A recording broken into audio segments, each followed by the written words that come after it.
Hi, everybody. This is Chuck Sambucino, and if you are here for the Writers Digest University webinar, How to Write a Marketable Screenplay, you are in the right place. It's 1 p.m. Eastern Standard Time, so thanks for joining us.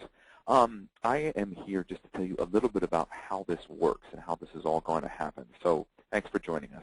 Okay, some things you need to know. First of all, if you look on the right on that kind of panel on the right, there's a box that says questions.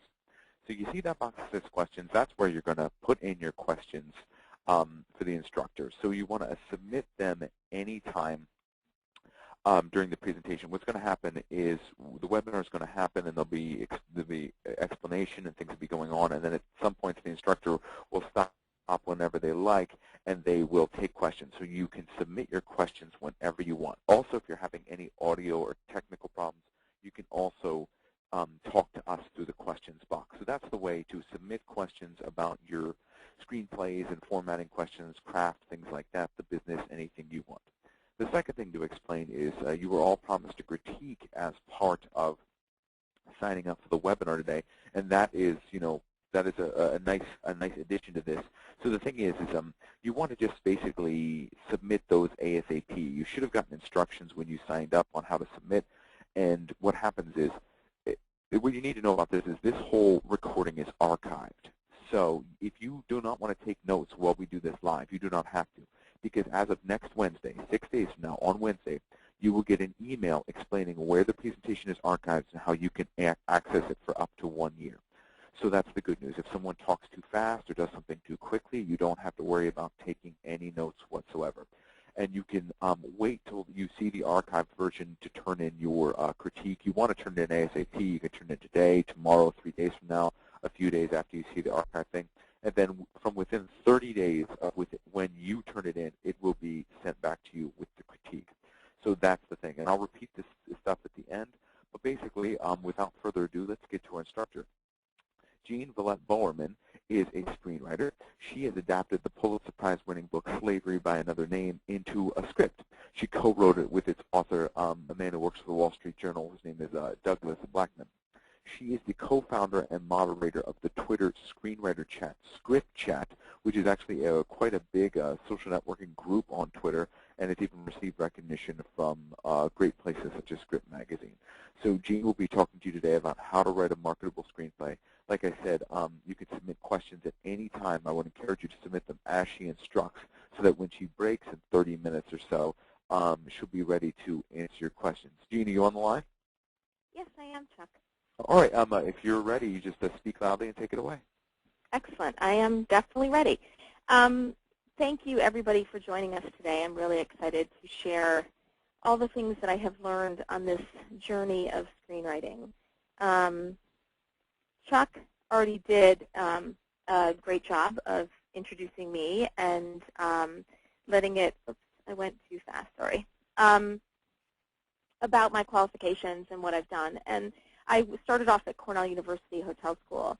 Went there because that's what my brother thought I should do. And then I owned a motel and restaurant for 15 years because that's what my parents thought I should do. And then when I got to my 40s, I finally started writing because that's what I wanted to do. And I've written several screenplays and pitched to some of the top production companies in Hollywood. And as Chuck has said, hunted down the author of Slavery by Another Name and pretty much stalked him until he allowed me to write the script with him.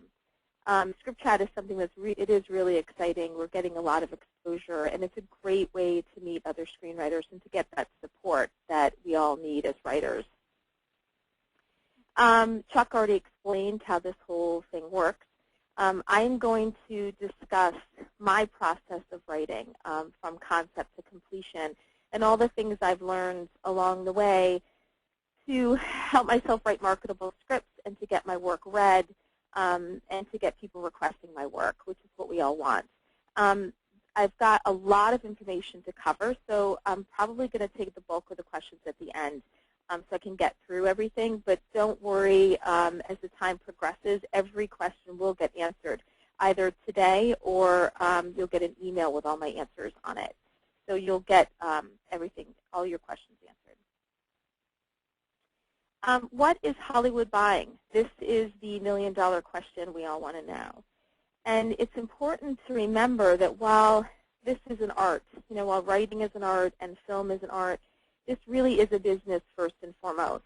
And I'm assuming that we have a lot of novelists and new screenwriters in the mix here. So when you write and submit a novel, it doesn't cost nearly as much to get a novel published as it does to get a script produced. So you're talking millions of dollars they're going to spend on your idea.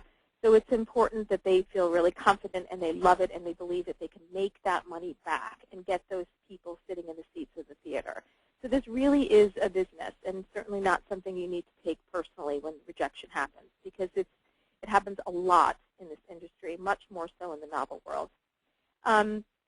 They also like material from proven writers. So when you're pitching someone, if you have a published novel, if you're published in article writing, anything that proves that you can write well and have been recognized for that is always a good thing to include in your pitch, whether you've written a screenplay or not prior to this. They also are looking for low-budget film ideas for obvious reasons. This economy has stalled the market greatly. There are many, many, many fabulous spec scripts floating around out there that have not found homes because there isn't a lot of money right now. So it behooves you even more to write a script that you think is going to be low budget. The target market typically is 18 to 25-year-old males. I hear all the women groaning, myself included. But there's a reason for that, and it's because the 18 to 25-year-old is going to go to the theater more than once, and he's going to buy the DVD, and he's going to buy the video game version of the movie as well. So it is a very big market for them, and it's the market where they make the most money. So if you can write a script for that market, you're already a step ahead of the game. But I don't limit myself to that market, but it's definitely something to keep in mind when you're coming up with your concept. They also want a great hook, something that's original, something that is done before but done in a different way, that appeals to a wide audience, and that has a high concept. And when I say 4 quadrants, I mean it's a 4 quadrant is one of those slang terms you'll hear in the industry, meaning the young woman, the young male, the older woman, the older male. That it will target all of those audiences. Like Little Miss Sunshine had different generations in it. It had a wide audience appeal. Things like that. And the more people they can get sitting in the seats, the better. Now, this is my process, and everyone has their own process, and this is one that certainly was not the process I used when I began, but it is definitely the process I use now. I come up, and this is just a bullet list, and then I'll go through all of these in detail. I come up with my concept, and then I think about, what's the theme of this? What is the message I'm trying to say? And then I create a logline, which is a one-line sentence that sort of gives you a chance to visualize the whole film in one line. And then I come up with my characters, which for me is my favorite part. I like, I think I'm a closet therapist or something. I like finding those flaws and the wounds of the characters, doing backstories. A whole bunch of stuff that never makes it on the page, but things that just help me understand my characters and all the possibilities that I can create for them. And then I create an outline, which is also called a treatment. And after I do a very detailed outline, I do a one-page synopsis. Then my first draft, while the first draft simmers, I do a one-sheet, and then I rewrite, I get feedback, I rewrite again, and then I pitch. So let me take you through all that one by one. The concept is, like I've explained, something unique, that has, just something different, a wide appeal. That hero has to be interesting because you need to maintain that world and that compelling world and that hero for 2 hours. So you want to make sure the audience is rooting for the hero. And make sure that whatever your concept is in the world that you've created, that there's also a lot of built-in opportunity for conflict in it. If there's no conflict, the story is going to fall flat. And your job is to evoke emotion and to take that viewer on an emotional journey. So you want to make sure, conflict is one of the best ways to do that. And is this believable? Now, you could argue that Star Wars wasn't really believable, or Avatar wasn't very believable, but the way it was conceptualized and executed, it was a believable world, and you just want to make sure that that's the case. And then the most important thing about your concept is to test it. When you think you've come up with a detailed enough concept that has enough of these built-in opportunities, test it on a few people. When you're standing in the supermarket line, when you're test on some of your family members. If you happen to have that 18 to 25-year-old male you can test it on, that's always a good thing. I have 2 teenagers I test my ideas on. They let me know right away if they think it would flop or not. So that's always a way to let you know if it's worth your time, 6 months, a year of your time working on this concept. Now, theme is extremely important and something that I didn't value in the beginning when I started writing. It really sets a script apart from other spec scripts, if your theme is strong. So ask yourself, what is the message that you want the audience to get? What do you want them to walk away with? And some things that's important to ask is also what appeals to you personally about it, because then that lets you know, like, why is this so important to me that I want to spend all this time writing it? And when you get in touch with that part, that what it is that speaks to you, it helps you know that, well, that's what then I want to make sure I emphasize and make sure comes across, like that thing that really matters to me, because that's hopefully going to matter to other people and get them in those seats. And don't just play the theme out with your main character. You also have to play it out with the supporting cast as well. There's a lot of opportunity in some subplots, and the supporting cast to also mirror the theme. And sometimes it's that the protagonist is making one choice and the antagonist is making a completely different choice. And there's just lots of different ways to show that. The other important thing about being clear on your theme is that often when you are pitching, a producer is going to ask you, well, what's the theme of your story? Because they want to know for their production company if that's a message they want to send, number one. And they also are testing you to make sure you know your story really well. There's a great book called Inside Story by Dara Marks, and you can find that at thewriterstore.com. It's a really wonderful book. She talks not only about theme, but also about turning points of the story. Really well done, and she gives, I think, 3 different case studies of different films throughout the book. So after I get my theme, I work on the logline, which is just that one sentence that visualizes the entire film. And in the logline, you can touch apart how, if you can get all of these components in, that would be great. If you get as many as you can, the hero's wound, his flaw, the life-changing event that is what forces him to face his flaw to move towards his goal, the opponent, the ally, and the battle. And here's an example using the film Rocky. A down-and-out boxer, club fighter, gets a chance at the championship.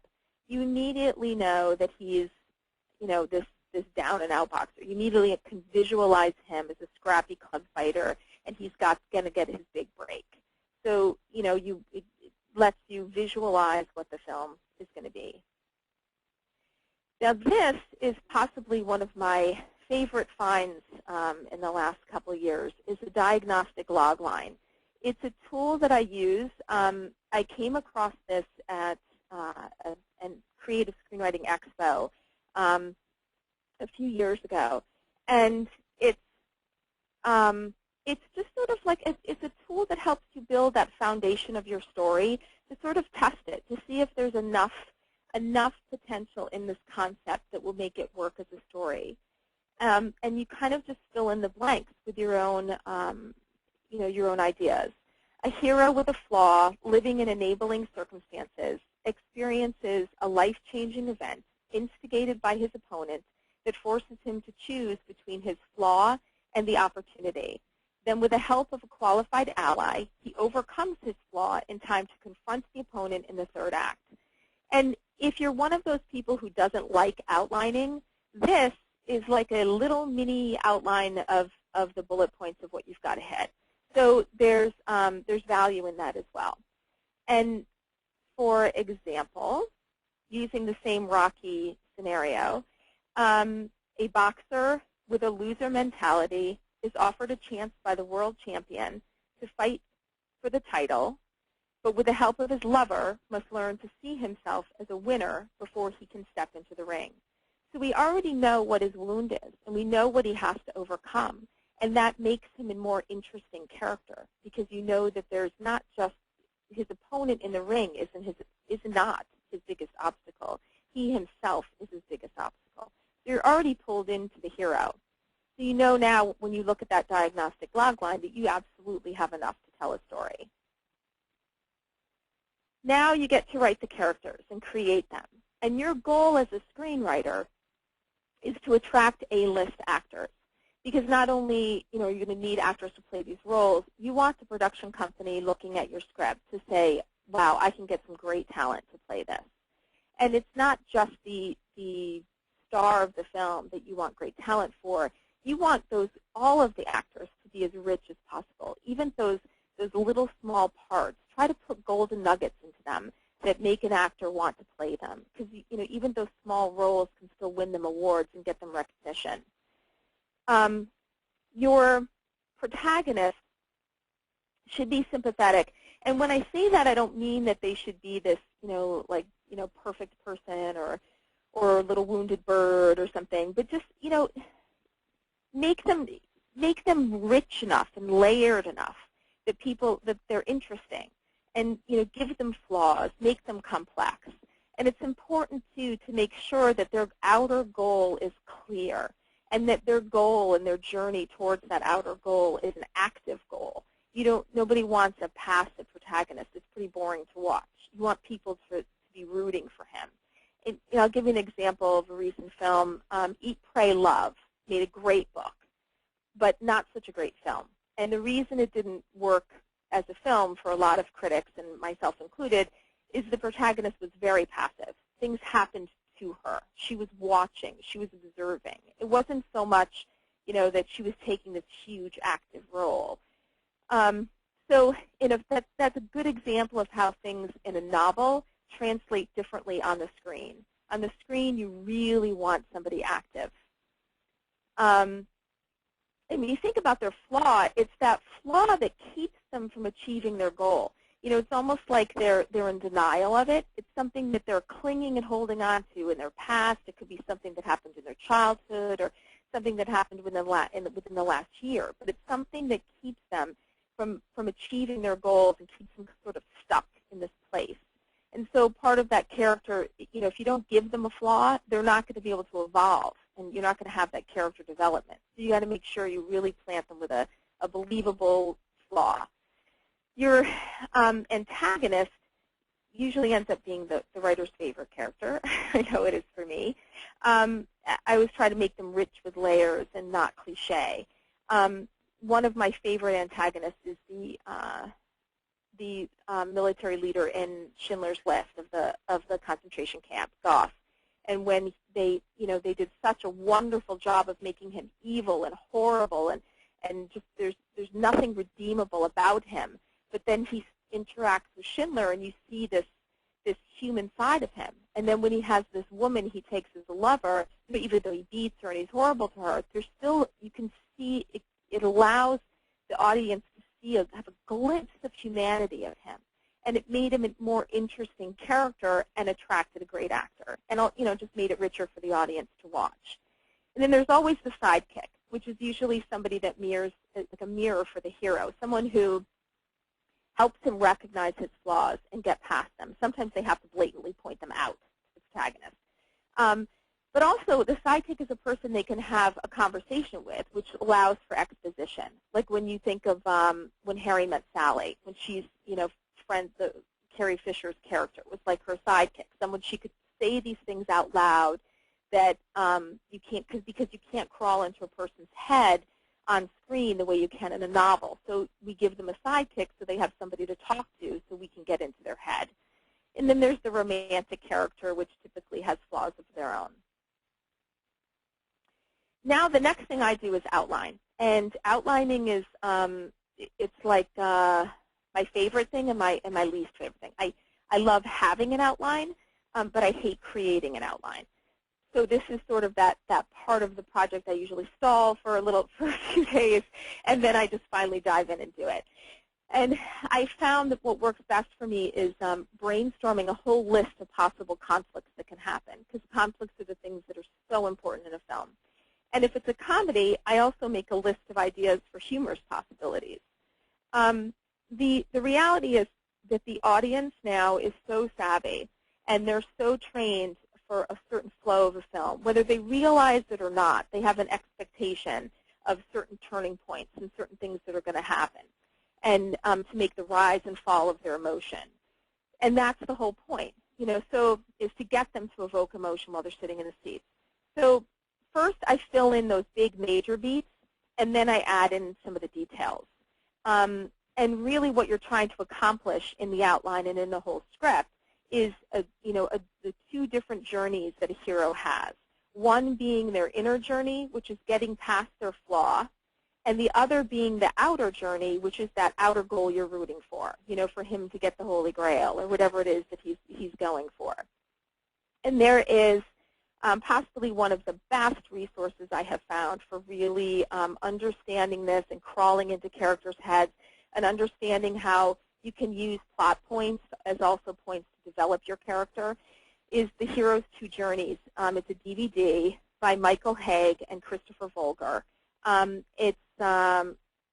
think you can find it on screenplaymastery.com, but you can Google it and it'll come up. It's a fantastic DVD I've watched many times, and sometimes I'll actually watch it before I start each when I'm like doing that procrastinating stage before I outline, because I hate outlining. I'll watch that. And Save the Cat is a classic book by Blake Snyder that probably almost every screenwriter has read, that has a great, it's got like a beat sheet in it with all the different points to hit in your outline.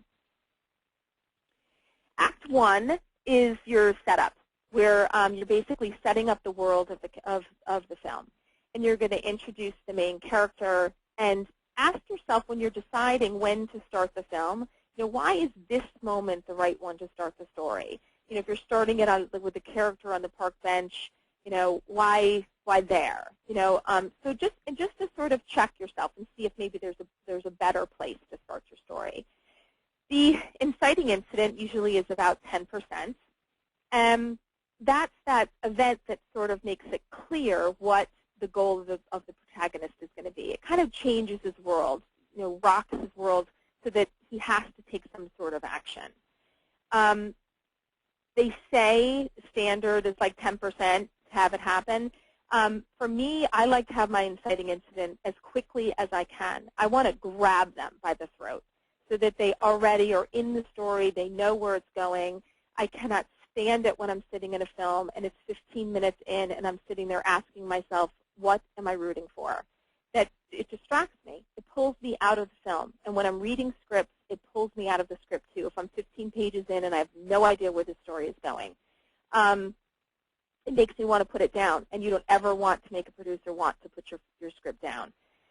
By the end of Act 1 is when the hero is now, stepping up into this new adventure, whether it's voluntary or whether he's propelled into it. And if you think of a regular script, a standard script as being 120 pages, you're now 30 pages in by the end of Act 1.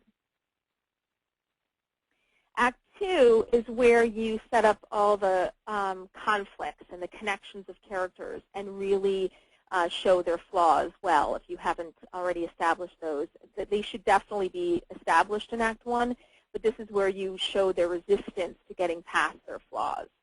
So the hero's plan is evolving, but there's conflicts arising, including those setbacks because of the denial of his inner flaw.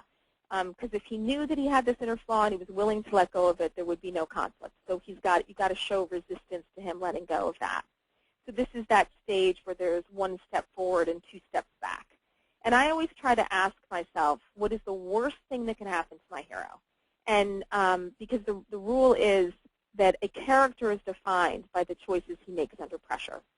So if you put him in a pressure situation, how he behaves is going to say a lot about who he is.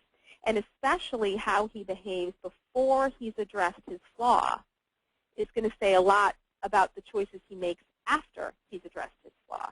So you really have to, you can use those torturous moments to really drive home the kind of person he is. Which brings you to the midpoint of the film where the plan typically fails and the path has to take a new direction. And for your hero, there's really no turning back anymore because he can no longer go back to the life he was living when the film started. Enough has happened so that it's just not possible. He's at that point of no return. And remember, as the hero actively revamps his plan, the antagonist is also evolving a plan, and the jeopardy is being increased for your hero as well. And those are all little things you weave in and out of this, but just make sure you're establishing that in Act 2 as well. And now we're still in Act 2, and the hero, this is those huge moments where your character development happens, and the hero is forced to choose between continuing with a life, life with his fatal flaw, or choosing to evolve and pursue the goal.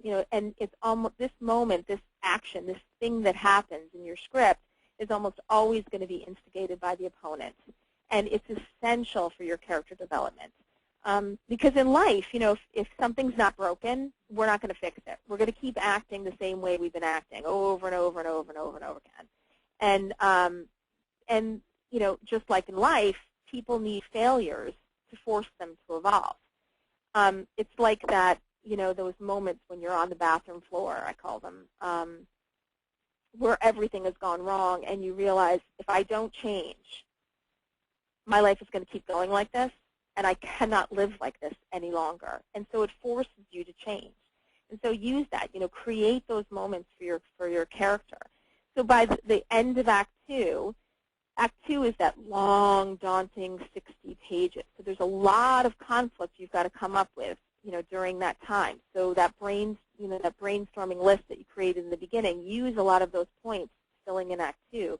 And it has to end with some sort of a major setback that pushes the hero to finally face his fears and put it all on the line to move forward. Your audience really has to believe that he is putting it all out there by the time he's entering Act 3, so that they're really rooting for him. And this is where you can breathe a sigh of relief, because it's the end of the hero's inner journey. He has evolved. So now you don't have to worry about that anymore. In Act 3, you're going to focus on the battle and the resolution. This is about, did he achieve his goal? Is he going to make it or not? So your hero is pushing forward with this determination to succeed and putting everything on the line. And the climax can happen typically anywhere between 90 and 98% through. I just put 95 up there because why not? And the climax has to be a standoff between your protagonist and your antagonist. And the hero has to be active in it. And if there's a way you can get your theme tied into the climax, even better. It's pretty much critical to do that. And then when you have your resolution, it's that happy ending, sad ending, whatever it is that you want. But that it has to leave the audience satisfied. And in a lot of foreign films, you'll see a lot of not happy endings, or things aren't really wrapped up in a bow. And that's all things that you should still consider those kinds of endings, because a lot of what they're trying to sell now in the market share, international sales, is huge now. And it is definitely something that producers think about when they think about, if I buy this film, will it sell internationally? It is a very big question they now ask in terms of marketability of a script. It's not just the U.S. audience they're looking to please. Now, I've done with my outline, and now I write a synopsis. And, even though you're all muted, I can hear you groaning, because we all hate to write synopsis.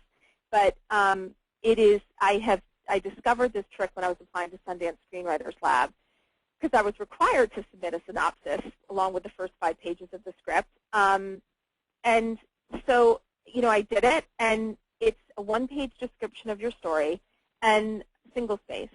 And when I did this, after I wrote the outline and before I finished the first draft, I immediately saw the holes in my story. Immediately. I was shocked. I was totally shocked by it, but it was such a great revelation. And the other thing about the synopsis is a lot of times when you're pitching, a producer is going to ask you for one. So if you have this rough synopsis now, you can then tweak it later, because the reality is, an outline is not something you're going to stick to. You're going to veer off of the outline. Just like when you build a house, you have a blueprint for the house, but then you might decide when you're actually building it, you're going to move the wall over here, or you're going to open this room up. You make changes while you're building. It's the same thing with a script. The outline is just a guidepost. So you'll have to tweak this synopsis later, but just by having something on the page, when you're so tired, when you're all done writing the script, but you're so excited at the same time because you want to pitch it, then you already have a synopsis to start working off of, and then just tweak it to fit how the script really did turn out. Now you get to actually write a screenplay now. All of that stuff that I've just described is probably, for you novelists who are listening, are probably things that you're all familiar with, things you do when you write your novels. And now is where you switch it. Now is where things become different. The style of writing and everything becomes different now when you get into the format and actually writing the first draft. Every screenwriter I know has a screenwriting software. They either use Movie Magic Screenwriter or Final Draft. It doesn't matter which one you use, because when you submit to production companies, you always submit on a PDF. If you are new to this and you aren't sure if this is something you really want to invest any money in, Celtics is a free download. You just Google it, you can find it, download it, a couple clicks, and it formats in the proper format for screenwriting. There's two books I always have within arm's reach when I write. One is, they're both by David Trottier, and one is The Screenwriter's Bible, and the other is Dr. Format Answers Your Questions. Dr. Format has a regular column in Script Magazine where he discusses all different kinds of formatting issues, and that's what's everything that's in this book. It talks about how do you format text messaging, how do you format when a character is watching TV and you want to see what's on the TV screen, as well as what they're saying and what's happening in the room. There's a lot of different things about formatting that are totally don't take place in the novel world. In the novel world, you can just write. You write whatever you want to write on the page. In screenwriting, it's very different. There's very specific rules of how to format things. Beginner tips. The most important is, that classic show, don't tell. You want to try to avoid having two characters in a room talking about something that happened. It's better to just show what happened, if at all possible. This is a big one for people to adjust to when they're switching into screenwriting. Only write what the audience can see on the screen. This isn't a novel, so you can't write about what a character is thinking. You can't write, this flowery description of something. You just have to write what they see on the screen. You want to keep the reader engaged while they're reading, and so just keep it short. You want a lot of white space on the page. Too much black space just weighs the page down and makes the read slower. These people have stacks of scripts they have to read every single week. And it takes a couple hours to read each script. They open yours, and they see that it's really long, and they see there's a lot of black on the page. Your script is going to the bottom of the pile, and they're going to pick one that's going to read faster. So try to keep a lot of white space on the page. Keep the tense active and present. You're describing what you're seeing right now on the screen. So, instead of saying, like, David is walking, David walks, or David struts, or, things like that. The dialogue, avoid on-the-nose dialogue, meaning, things that are just too overly explained or too obvious. Try to keep it natural. And listen, the most important thing is listen. Listen to the way people talk. And especially in the film world, they're very unforgiving of dialogue that's just too much. Keep it quick, keep it natural. I always read my scripts out loud. And remember, when you're writing, you're not the director. So don't do close-up on this and all that kind of stuff. Don't give camera angles or camera directions, point of views. Just write the story. The director wants to do his job, and he wants you to do your job. And you don't want them to feel that you're trying to manipulate how they're interpreting your story. The standard rule is 90 to 120 pages. 90 being like if you're writing a romantic comedy, you should try to keep it at 90 pages. That's the preferred page count. Every page to them represents money. It's 1 minute of airtime per 1 page of script, and every minute of airtime is money. So the tighter you can keep your script, the better.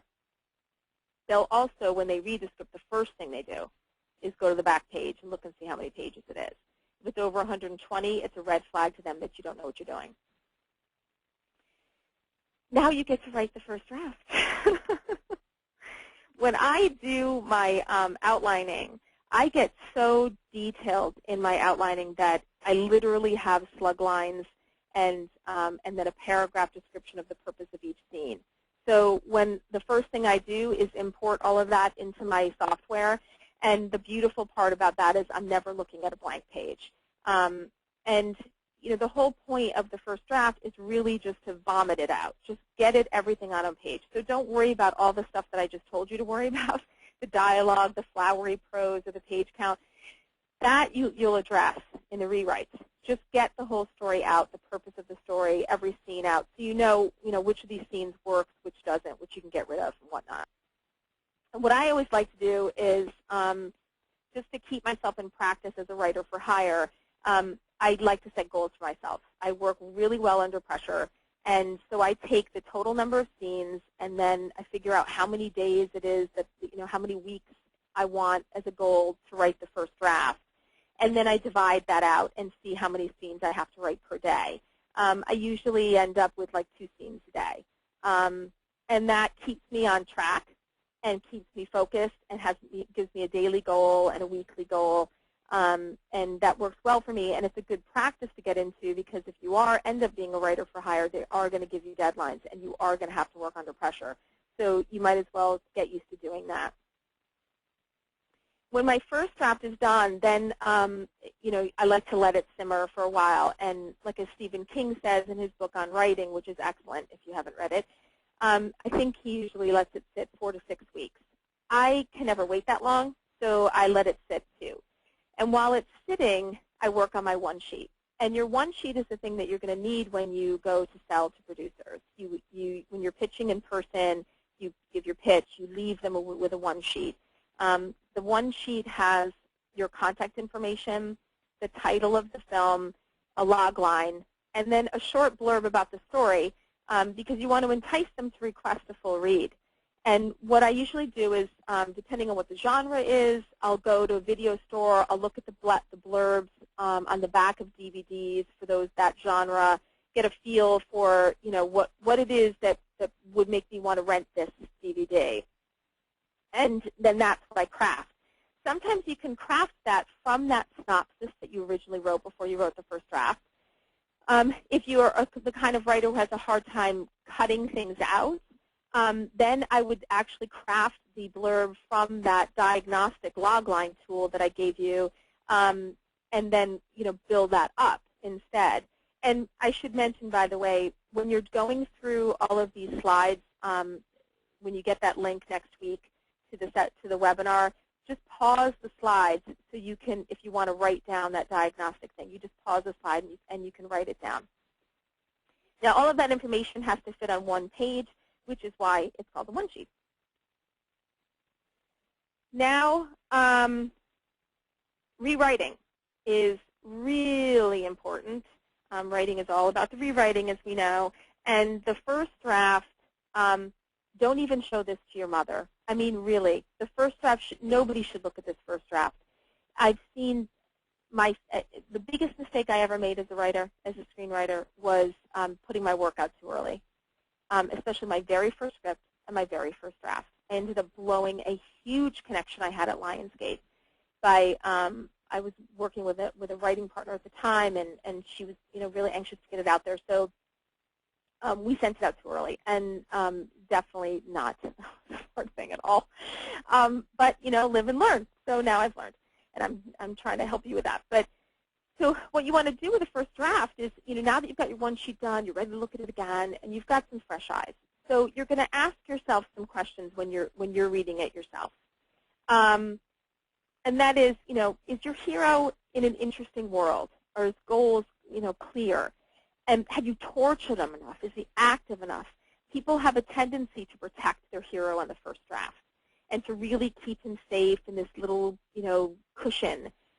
Rip that cushion right off and start torturing him, because I can almost always, the first draft problem is that the hero is too protected. I know it's true with me and with a lot of my friends. They really protect the hero in draft one. And make sure the hero's wounds are defined and that the theme is clear and your supporting cast and the villains are also fascinating. But ask yourself those questions as you're reading through. Rewrite tricks. There's a lot of different ways you can go about rewriting. It can be very daunting and very scary, but just pick everything apart, one thing at a time, and it becomes less overwhelming. I typically take each character and just look at that one character at a time, making sure that I've evolved them, that they're interesting enough, that I've pushed them far enough. Main characters and supporting characters. I look at everybody. And then I look at the plots, the plot A and the subplots, and I just sort of evaluate them and pull them apart and make sure they each make sense standing on their own. And then I get down to, every step I try to get a little nittier and nittier, and I get down to the individual scenes, asking, does it advance the story? Does it add exposition? Does it create a new conflict? Does it leave you hanging? Needing to know more. You want to make sure they want to keep turning that page. And every character, there's like does the right character lead the scene? Meaning every character, there's a sort of hierarchy, a natural hierarchy in your characters. If you've got your protagonist in the room with his sidekick, it's the protagonist scene. If you've got a scene where it's the sidekick and the florist, it's the sidekick scene. So you want to make sure the right character is leading each scene. The other thing you need to do is, make sure you start the scenes late and leave early. Try to avoid having those scenes where the characters walk in the door together, and they enter the room. You should already be in the room. You'd be surprised how much, if you ask yourself in each scene, how late can I start this? You'd be surprised how much you can get rid of. And the other thing to do, like in these, if you've got too many, and the answer to these questions is no to too many of them, then think about combining the scenes together. You'd be surprised if you've got, that there's ways to combine certain things and to accomplish. You always want to try to accomplish more than one thing in each scene. So see what scenes that you can combine together. This one is a trick I really like. If there's a section that reads slowly, with the thing that I've learned to do is to take that section, when writing slavery, we had the trial, and I felt like the trial was just too slow. So I took all the scenes that had to do with the trial, and I put them on yellow cards, yellow index cards with the scene heading and the purpose of the scene, and then all the scenes that had to do with plot A, plot B, and on blue cards, and plot C on green cards. And so then I laid them all on the table in the order of which they were. And just at quick glance, being on different colors, I could see where the main line was and where the subplots were, and if there was enough weaving, or if I was spending too big of a chunk of time on one thing and too big of a chunk of time on another without breaking it up. And then I was able to pull some of those conflict scenes from the subplots, bring them into the main plot, and put, up the ante and move it faster, move the pace faster. And the other thing that happens when you do that is some of the scenes just fall away. You don't even need them anymore. So it's another way to cut, to cut pages. Also, make the prose has to be as tight as possible. Again, not a novel, not flowery prose. You don't want a whole bunch of description. There shouldn't be, in each paragraph of description, there should be no more than 3 lines, because or else then it gets heavy and black. It gets too weighted down. There's a book called Rewrite by Paul Chitlick that's great, and the rewriting, editing, and feedback, there's a URL there that brings you to my blog where I have 3 articles that I've written on rewriting, editing, and feedback that takes these tips that I just talked about into greater detail, so you can really cut some pages. Like I had to cut 25 pages of the slavery script. The agent gave me a week to do it. So, I did it. and I tell you how I did it in those articles. So just go take a look at those. Feedback. Feedback is you're going to seek, once you get that rewrite done, now you're ready to show people. Okay, so seek out 5 people who are going to tell you what you need to hear, not what you want to hear. And so again, don't show this to your mother. This is not time for her yet. You're going to look for 5 screenwriters preferably, especially if you're a novelist and this is your first screenplay. You definitely want screenwriters looking at this because they're going to help you make that transition into this different style, which is not rocket science. You can totally do it. If you have your own novel that you want to adapt, I totally recommend trying to do that. The great place to find screenwriters is Script Chat on Twitter. I'll give you the website for that later. But it's a great way to connect with other screenwriters. And we read each other's work. It's just that we do something as a favor to each other. We don't charge each other. And I always have them print out the script, and I have them write down what their emotional reaction is as they're reading it. It helps me as a writer to know where I'm moving them, where I lost them, where I confused them, or where I really grabbed them. Because when somebody tells you something good, you want to know that too. You don't just want to hear what you didn't do right. And then you have to, the tough part about feedback is deciding what you agree with, what you want to address, what you can change to make your story better, but not change your story so much that it's not, that it's not the same story that you started off with. The other thing I do now, I didn't do in the beginning when I started writing, but I absolutely do it now, is that I hire a professional script consultant. Now, when you want to pull that consultant in to read your work is up to you. And for me, it depends on if I'm under a deadline. If I'm under a really tight deadline, then I will let the consultant see the first draft, only because I don't have time to mess around. I really need to get right at the heart of it. But if I'm not under a deadline, I usually wait until after I've done my own rewrites and I've pushed it farther and I've let 5 people read it who I trust. And then I make more changes. Then I bring the script consultant in and rewrite again and again for as many times as it takes, because the script consultant is going to raise the bar for you, and it's going to force you to step up to the plate. And those details that's the sweet spot of the script, and they all come out with each rewrite. So once you get all that, the rewrites done, and your story is really solid, then you can start doing the wordsmithing, the thesaurus looking, the polishing, the punctuation. And this is the time you can show the script to your mother. Now she can see it because, they've always, when you're back at school. I'm just noticing I've got a couple questions popping up. Rewrite tricks. Well, if you look at that, the URL with the articles, you'll see there's a lot more stuff about rewrites in there. I go into a lot of detail about that. And the professional script consultant, there's a couple people who I've used over the years. There's on our Script Chat blog, which is scriptchat.com. On the right sidebar, there's tons of resources and information on it. And in there also has professional screenwriting consultants, and they range in prices. So make sure you research them, see if you can get references from them, if they have any testimonials. And if you're going to pay $50 for script consulting, you're probably going to get not a lot of value in it. I have one I use now. I think he's $350, and he's fantastic. But I've also seen people $1,200. There's $175, $250. There's a big range that you can pay for it, but it's really worth it. And the trick is finding the person who fits your style. I'm the kind of person who I like to hear it raw. Just and ugly. Just tell me what the deal is so I can fix it. So now you've got this great script, and even your mom likes it. So you're going to pitch to the producers, and there's things you need. And if you follow the process, one of the reasons I like the process that I've come up with over the years is because by the time I get to this point, and I'm really excited, I've got a script I love, and I'm so excited to go pitch it, I already have my logline. I have my one sheet. I have my treatment. I have my synopsis. I have the polished script. So now, there's nothing I have to now, there's no annoying chore I have to do in order to go pitch it. I've got all that stuff done. I just have to write a 2-minute pitch. and I have to research the production companies that I want to use.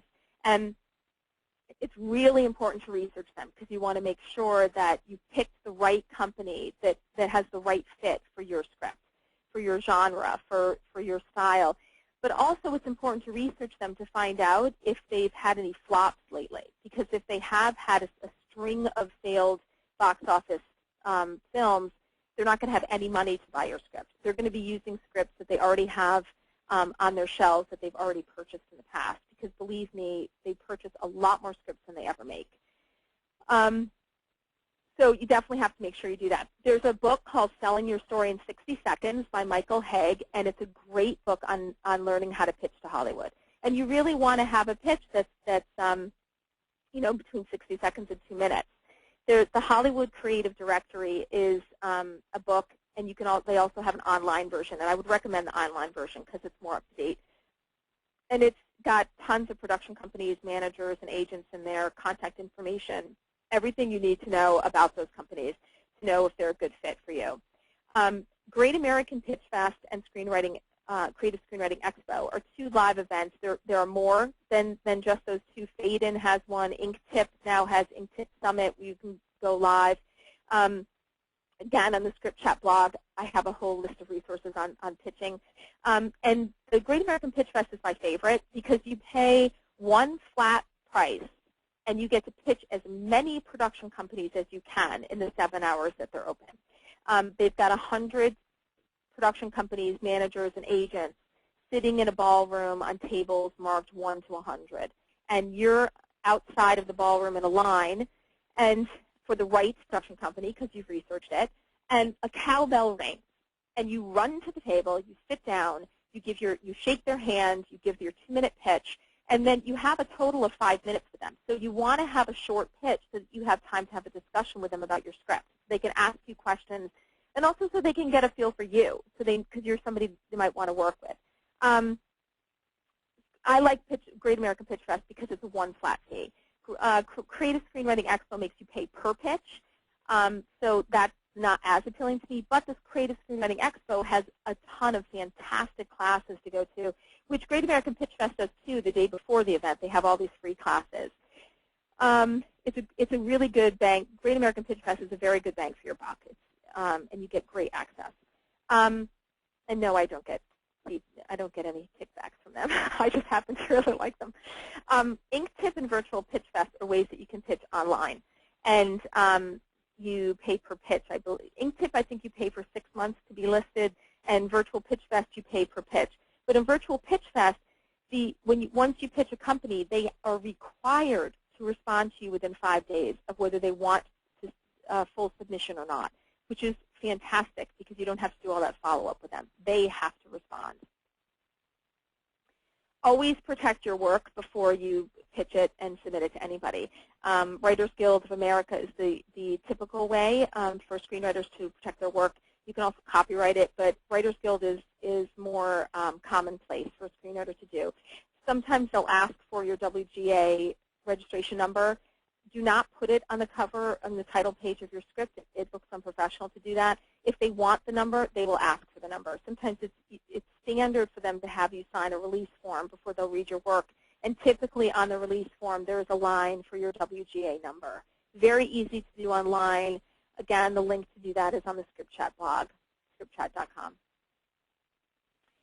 Career advice. Hard to boil that down to one PowerPoint slide. But, test your ideas for your script before you write it. You don't want to waste a whole bunch of time on a script that just isn't marketable enough. There wouldn't be enough interest in it. Read a lot and write a lot.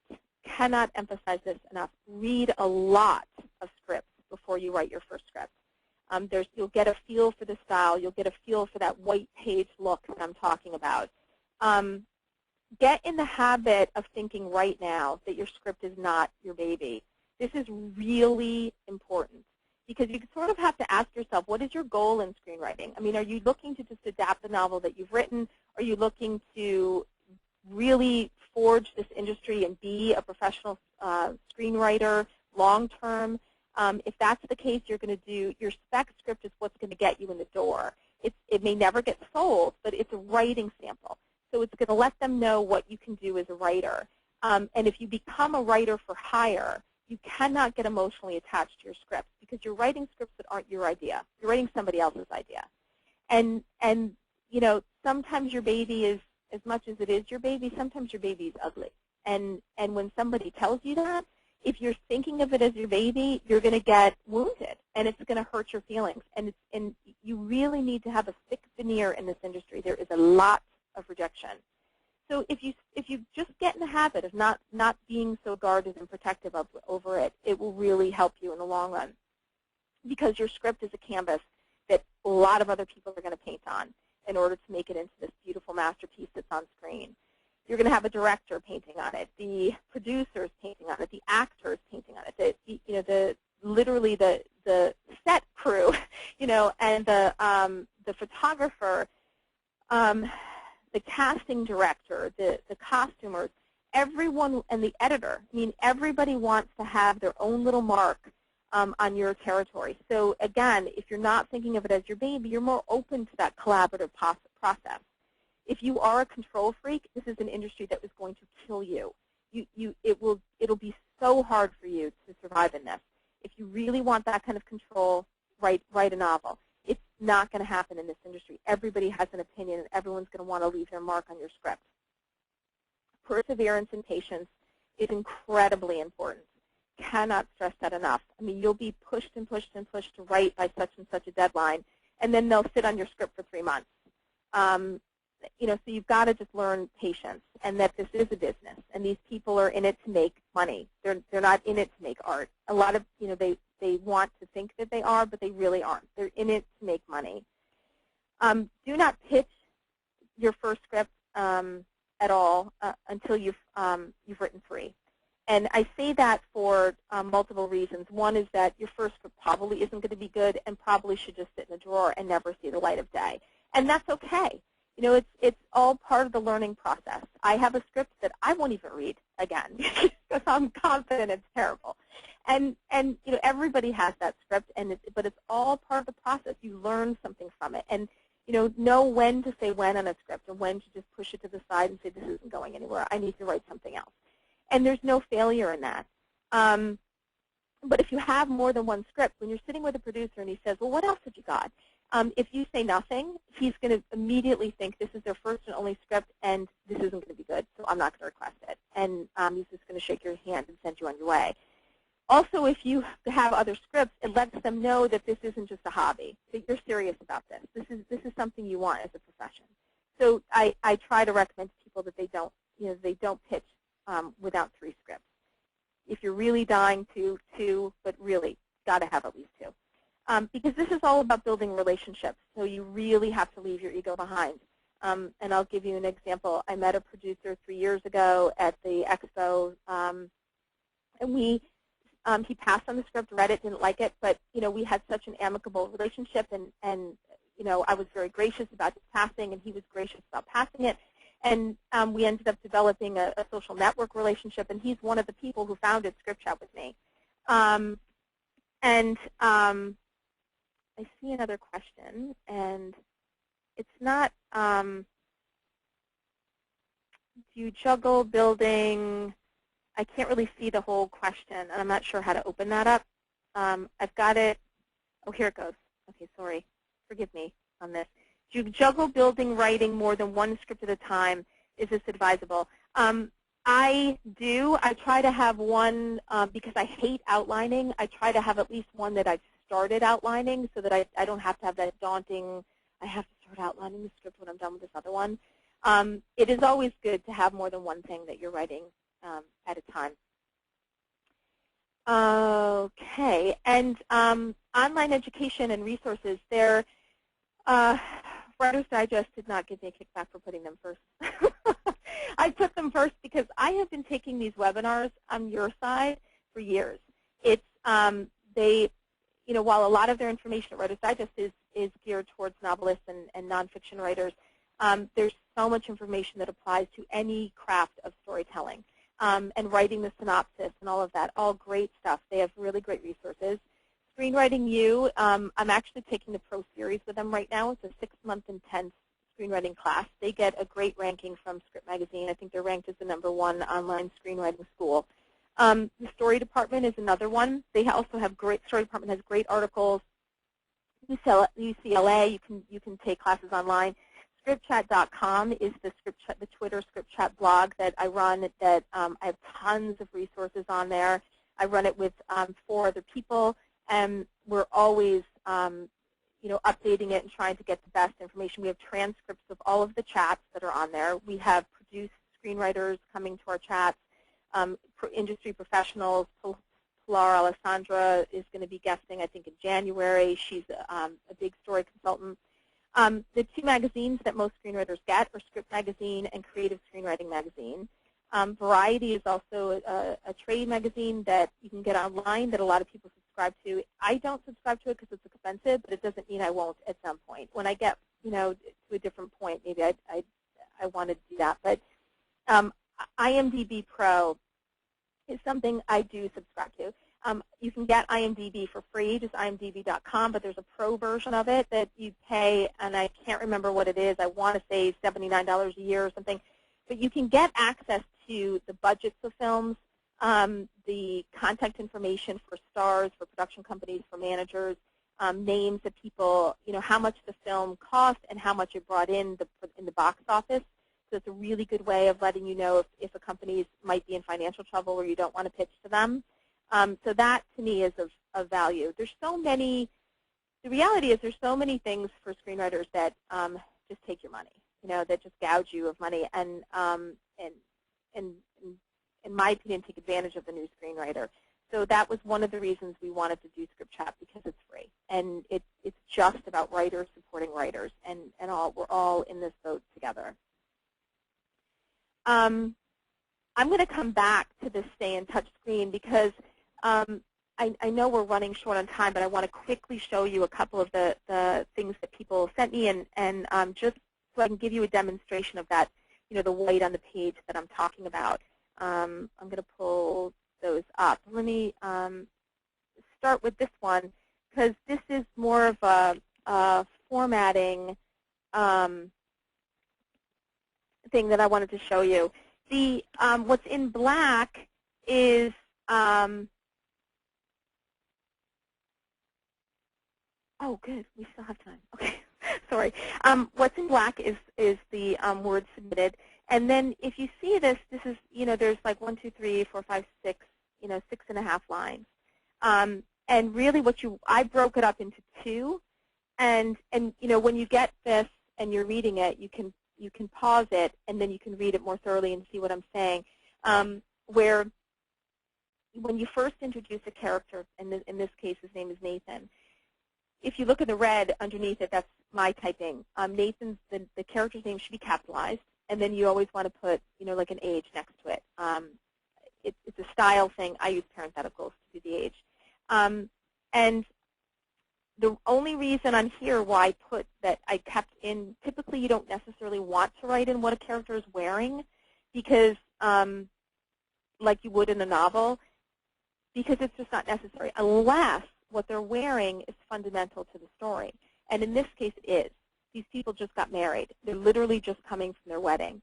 So it is important that what they're wearing is listed, and so, which she did. And so I kept that in there.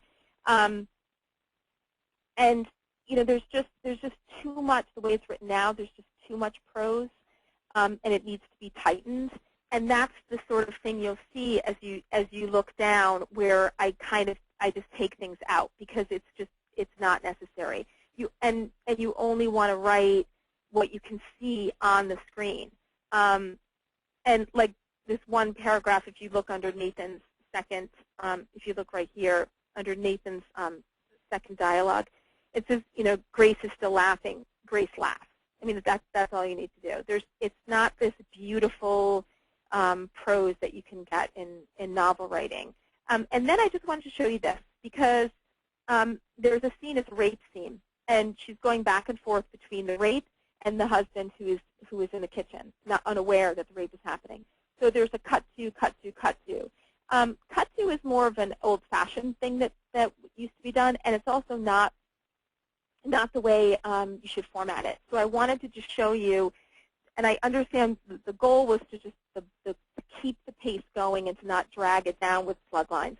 So I understood what she was trying to achieve, but really how you would format that is what's here in the red, like as a series of shots. And then you do dashes, interior bedroom, black man's hand cover Grace's terrified face, interior house, entryway, Nathan holds champagne, shuts and locks the door. You know, and in the example, it was written that he goes outside, grabs the champagne, comes inside, and locks and shuts the door, just for simplicity, because you want to get in the habit of keeping things simple.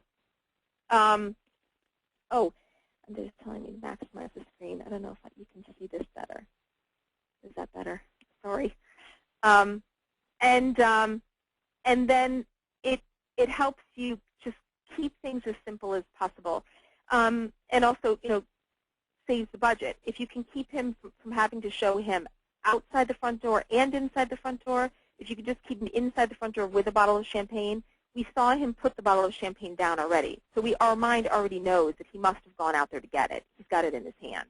So it saves money to just, you know, for them to make it. You always have to be thinking about that. I don't think about the money aspect when I'm writing the first draft. I think about it when I'm doing the final polishes.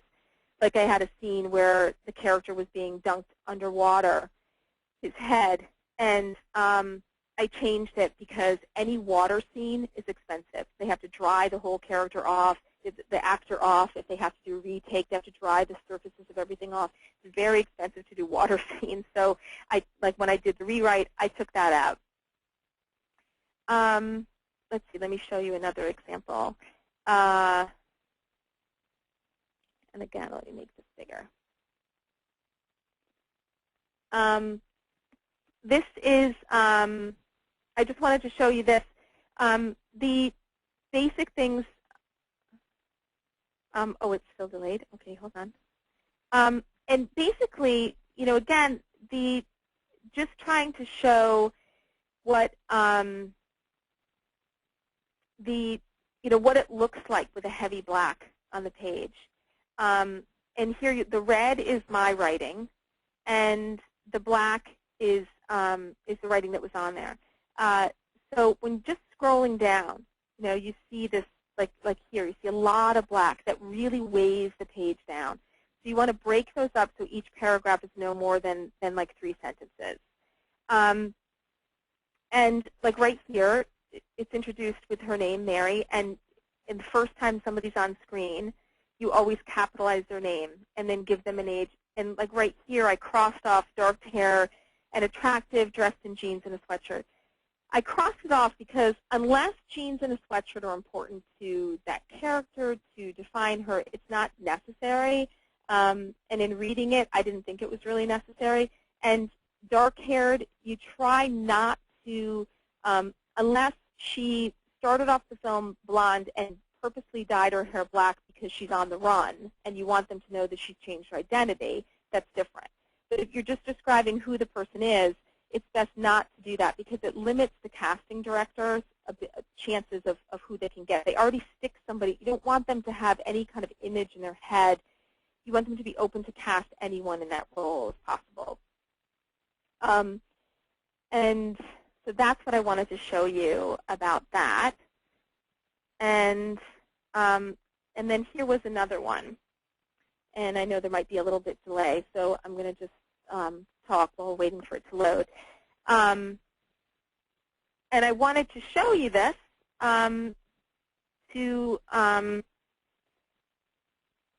just want to see if this is, I can't necessarily, can't see what you guys are seeing, so I'm not sure if this is up or not. But I wanted to show you this because this one, now the red, again, the red and the red is my writing. So I'll scroll down a little bit so you can see, you know, this one has the paragraph separated out just shorter sentences. So you can already feel how much lighter it is. And so you can feel that there's a lighter feel to it. It's not so heavily weighted. So now I'm going to go back and just show you what I'm talking about up here. The first line, silence, no boat traffic, no waves, no winds, nothing. sea leaves don't even lean with the breeze. Beautiful description, but too much for a screenplay. There's silence. We already now we know it's silent. So there's all those other beautiful verbiage that you get to do in novel writing that you don't so much get to do in screenwriting, because it's okay. We got it. Next, the attention span of the readers is like a gnat. They have a ginormous stack of scripts to read, so you really want to keep a lot of the prose tight. And the moonlight slides along the surface of the water. Same thing. Not even necessary. You've already established it's night and that it's a river. So the photographer will want to do whatever he wants to do with that. And also, who knows what the weather is going to be like when they go to shoot it. There's the things you can't control. A boathouse holds, and then there's a description, a very detailed description of the boats. Beat to hell. Love the beat to hell. That says it all about the boats, the conditions of the boats. It's fantastic description. 3 words that says so much.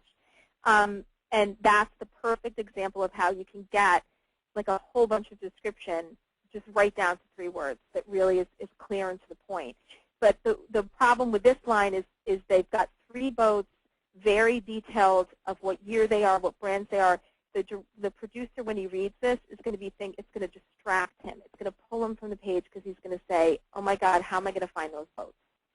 And there might be some reason that I can't see in just the first 3 pages of the book why these specific boats are important, and that then it's completely valid that they be put in as descriptors. But just from the pages that I see, I can't see that yet. And so, my note might be completely wrong. It might be evident later why those are important. But just as a note to you guys that, try not to be so descriptive that it's hard, that the producer is thinking, I'm never going to be able to find these props. Because you just don't want to distract them while they're reading. You just want them to get pulled into the story. And I want to show you, actually, a page from Slavery, my Slavery by Another Name script that, and maybe I can get this. Maybe I can get this in a way that you can see. And I'm not sure if this is up yet, but it's the very first time we meet the protagonist of Slavery by Another Name. It's on page 2.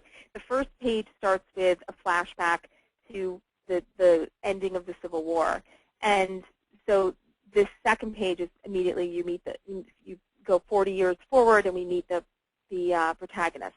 And I wanted to just show you, like right here, dashing, perfectly coiffed. So I'm not talking about what he's wearing, just like that he's the kind of guy who would be perfectly groomed. And I don't care what clothes they put him in. They'll know what to put him in. He's in a courtroom. And we're meeting him. He's worn wreaths, and he's capitalized. His age is next to his 30s. As general as you can keep it, it's better, because then they're not they're thinking, okay, well, maybe I could get an actor who's 40. Like they don't. It doesn't limit them as much when the casting person reads this. And the black defendant, because his name isn't important, because we only see him a couple times, and I think he might have one line later in the film. And that's why his name is capitalized, because at some point he does have a line. If he doesn't say anything, he has no dialogue at all, you do not need to capitalize him. And then, when you read this, like if you scroll down here, it says applause is in capital letters. That's because we can hear it. So then you want to have that, like judge hits his gavel, you can hear that sound. So you capitalize those things so you can hear the sound. And it says, he's clearly just won the case. Congratulations, Warren. Don't get too cocky. I'll beat you one of these days. So already just in that description, that piece of dialogue, you already know the protagonist is a winner. He wins all the time, and then when he says, then stop defending guilty men, the defendant is black. There's a little hint that maybe he thinks this way of blacks. So in just that one, half a page, we've learned something about this man. We know what he does, we know that he's a winner, and we know that he's prejudiced. So in just a half a page. And that sets up the story. So I hope those examples are helpful. And if you guys, I don't see any questions waiting. So if you guys want to pop some questions at me, I'm happy to answer them. And let me pull back up my contact information so you've got that while I'm doing this.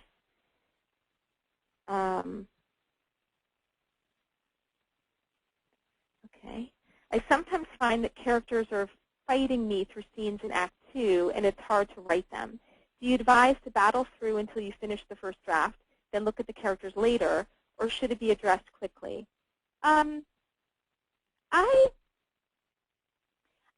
On the first draft, I just kind of let it all come out, and then I would not resist it, because when they're fighting you, they may something good might come out of that fight, and if you get it on the page, then you might find some little nugget that you can use in some way in the rewrite, or you might learn something new about the character that you can then use in that story. So I wouldn't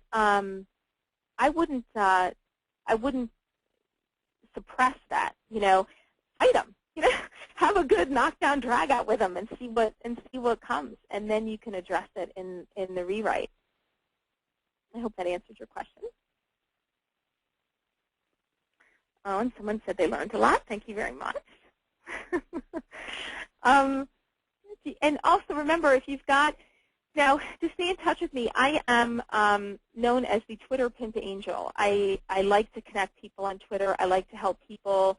And so you can always follow me on Twitter on Jeanne VB. And I actually have an article coming out in the November-December issue of Writer's Digest in the Inkwell section about my Twitter experience. So if you don't know how to use Twitter, pick up that copy of the magazine, and there's some tips in there about how to use Twitter as well. You can also friend me on Facebook. And my email, you're welcome to email me questions, because you may, as you digest this, and as you watch this again next week, you might have some questions that come up. Feel free to email me. And I am doing Nano this year because I have an agent waiting for my book. So, but I will do my best to get your questions answered. And we've got a ton more resources on scriptchat.com too. So, oh, I'm supposed to pause the screen. I thought I had it paused. Oops. I'm sorry. Hold on. Let me go back here. Technical difficulties. I'll just jump in here real quick. Well, thanks, Chuck. No, it's no problem. While you're getting that set up, let me just remind some people about as we're getting as we are coming toward the end of the webinar, just remind some things. So, okay, so if you want to submit questions, I would encourage submitting them now. You can do it in the questions box that's on your right, and Jeanne can answer them now, or she can answer them afterwards if she doesn't get to them. No question goes unanswered. And also, as a reminder, how do you get the presentation archived? What if something was happening too fast and you can't take notes? The whole presentation will be mailed out to you in full, just like a video recording, on Wednesday. So on Wednesday, you will get a link to where you can go access it online. So that happens on Wednesday, yes, and you will be getting your critiques back from Jeanne within 30 days of when you submit them. I urge you to just submit them ASAP, just so she can get them done before the holiday season is upon us. And that's it. Just submit your questions now. Jeanne, you ready to go? Yeah. And the ones that have already submitted, I'll have those back to you today. I just want to look through them again so I can give you a little bit more detail. Somebody asks about the software I recommend, and they said they have Movie Magic, but they seem to hear a lot about Final Draft. And is there a valuable difference? I use Movie Magic as well, and I hear a lot about Final Draft too. And I'm very curious myself, but I don't really want to spend the money to go do it. And I also write, I've written with 4 different writing partners, and we all have Movie Magic. So some of them I will write with again, some of them I won't. And I could go more into the writing partner thing if anyone has questions about that. But so for me, just practical reasons, I stick with Movie Magic. I like that I can make notes in different colors. Movie Magic 6 is really good, but Final Draft is probably a little more popular than Movie Magic. So if you don't have any yet, I would probably try Final Draft and see what that one is about. They're both great. Okay, somebody says, do your scripts tackle a range of different genres, or do you try to establish a platform in one particular market segment? I've written a range. I like them to see that they're writing. I'm writing for spec. So when I write a range so that they know that I'm capable of writing different. So it's always good to have spec scripts in a range. The Slavery by Another Name is being looked at. We met with the president of HBO, potential miniseries. I don't want to be labeled as just historical drama, though I love doing it. So my next script that I'm writing right now is a comedy, more in the lines of Little Miss Sunshine, and I also have a romantic comedy that is in development right now. And in development means who knows what. It could happen, it could not happen. You never know. But so I do write a range, and I think it's important to write what interests you.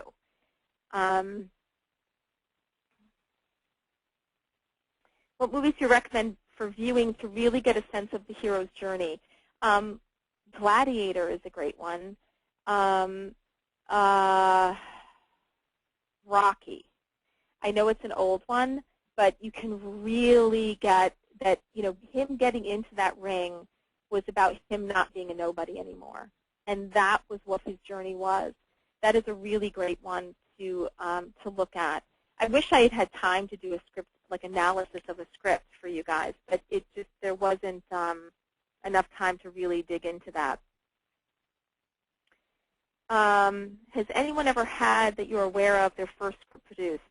I know that Diablo Cody with Juno, that was her first script, but I think her circumstance was very unique because Jason Reitman found her via her blog and online interaction.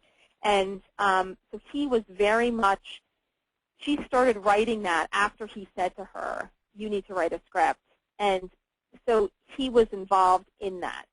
And not to take away at all from her writing. She's got a great ear for dialogue, really unique stuff. But that is an example of some, it can happen if it's the right script at the right time. I didn't get my first script produced. It was terrible. It's the one sitting in the drawer that I won't even let my mother see. Are there any other questions? Hold on. How is it working with a partner? Is it different balancing act every time? It depends on the partner. I had one partner that I wrote 2 scripts with. That's the one where the romantic comedy is in development. We were very new. We started in the journey together, so we made a lot of mistakes because neither one of us knew what we were doing. It's always better to write with somebody who has a little experience, but also isn't going to be big in the ego because they have more experience than you. So that's also, you've got to really make sure it's somebody who's a partner. I partnered with a lobbyist in Washington, and we never made a word on the page because all he wanted to talk about was how we were going to market the script, and he didn't want to do the work of writing it. My partnership with Doug Blackman, the writer of Slavery by Another Name, was beautiful. A lot of people recommend not writing with an author. I had a great experience writing with the author because he just sat back and let me interpret his work and gave me so much freedom. He wasn't married to his words. He was totally willing to change things in the adaptation. And we found a style that worked for us. What worked for us was my coming up with a bunch of ideas, running them by him. We both did the outline together, and then I wrote the first draft, and then we both came in and edited it together. And that worked really well for us. And right now I'm writing with my teenage daughter, and I'll let you know how that works. I'm setting myself up for trouble on that one. Are there ever heroes without a flaw? What about Indiana Jones or Ellen Ripley from Alien or James Bond? Does an action hero need a flaw? James Bond, they did give him a flaw when they did that prequel. I don't know if you guys saw that. I'm one of those people who doesn't have a great memory for films. I remember whether I liked something or I didn't like it. Indiana Jones, I'd have to go back and watch that to see what his flaw is. But, the great films, you're not going to really find. And in action films, there tend to be a little bit less of a flaw in an action film. It's not as, character development isn't as important as action in an action film. So usually things like that, you don't see a really strong flaw. So there is a difference in action. So if character development is not your thing, if you're not really that good at character development and don't like it, then an action or a thriller is the perfect thing to write. Give that a shot. But if you can do an action and give some character development in it, that's going to make it richer and set it apart a little bit. So, that's something else to think about. Do production companies seem to respond better to dual writers than solo writers? The advantage to having written with somebody is that it shows them that you know how to collaborate. And this is very much a collaborative medium. So if you already come to the table as a writing partnership, they know that you understand what a give and take is and what compromise is, and that you know how to compromise without feeling compromised. And there's an art to that, and it's not easy. I'm craving, I will admit, writing alone, because I just want to see what it's like, and which is part of why I'm writing the novel, because it's I think it'll be just fun to see what that's like. You may have mentioned this already, but where can we go to source scripts to compare it to the movie? I loved Ben Affleck's Newbie Our Town, great character development, resources to find these types of Hollywood scripts. If you go to mypdfscripts.com, again, the scriptchat.com website, I have tons of resources on there, and they're all separated off. I mean, everything from craft to downloading scripts off the internet that are for free. And we also, on ScriptChat, if you guys are on Twitter, please friend me and please start doing ScriptChat, because on the first Sunday of every month, we analyze a script. We read a script, usually a draft version of a script, and then ask people if they have time also to watch the film, because you'll see the difference between draft to screen, and it's a great learning experience. So the one that comes right off the top of my head is mypdfscripts.com, where you can just search and find a whole bunch of scripts on there. Is it okay for the protagonist to have more than one goal, or is that confusing? I have a story with an exterior goal, a romance goal, a friendship goal, and a sort of philosophical goal. Can there be too much conflict? I think it depends on how you execute it. It's hard to answer that question without reading the script to tell you whether it's confusing. But I would go ahead and work with those conflicts and work with those different goals, and then make that one of the questions that you ask your readers. Were you confused at all by any of this? Did it seem too much? And if it is too much, pull one of those goals out and save it for another story, or maybe you could give one of those goals to a different character, instead of all giving them to that one character. That might help. But that's definitely an ask the reader question. And maybe when you're writing, I don't know how far you are in writing it, but if you aren't, that far along in writing it, maybe, just kind of maybe that will kind of flush itself out when you outline it.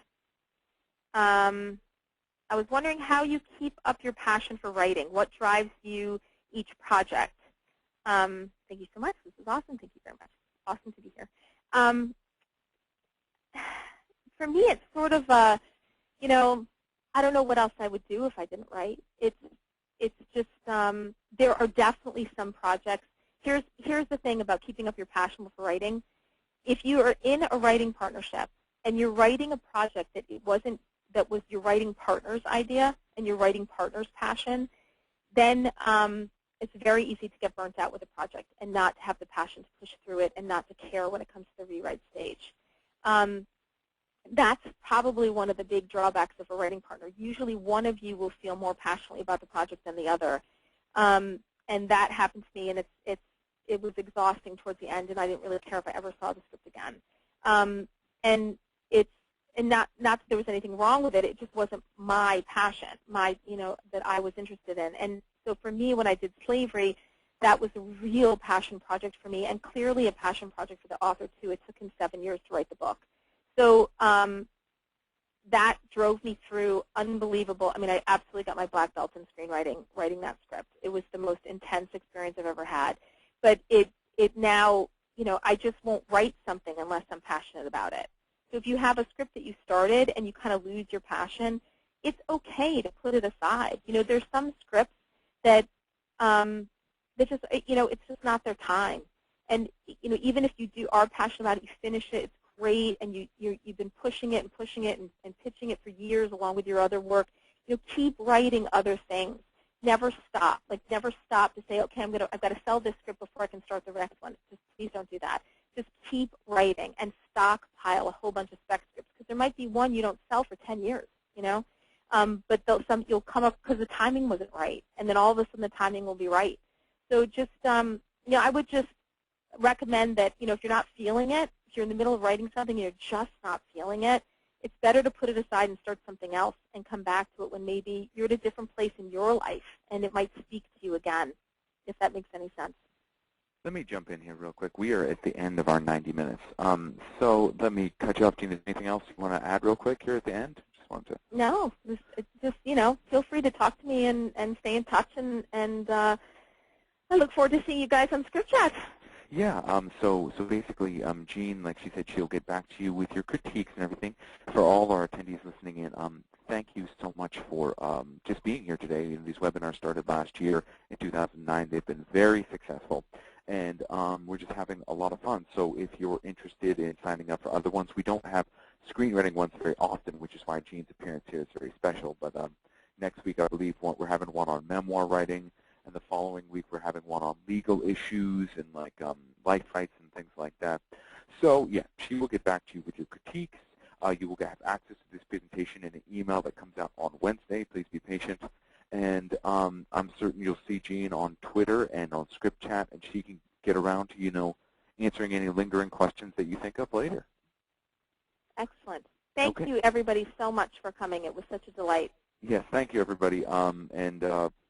That's it. Thank you. We'll be in touch. Thanks. Bye.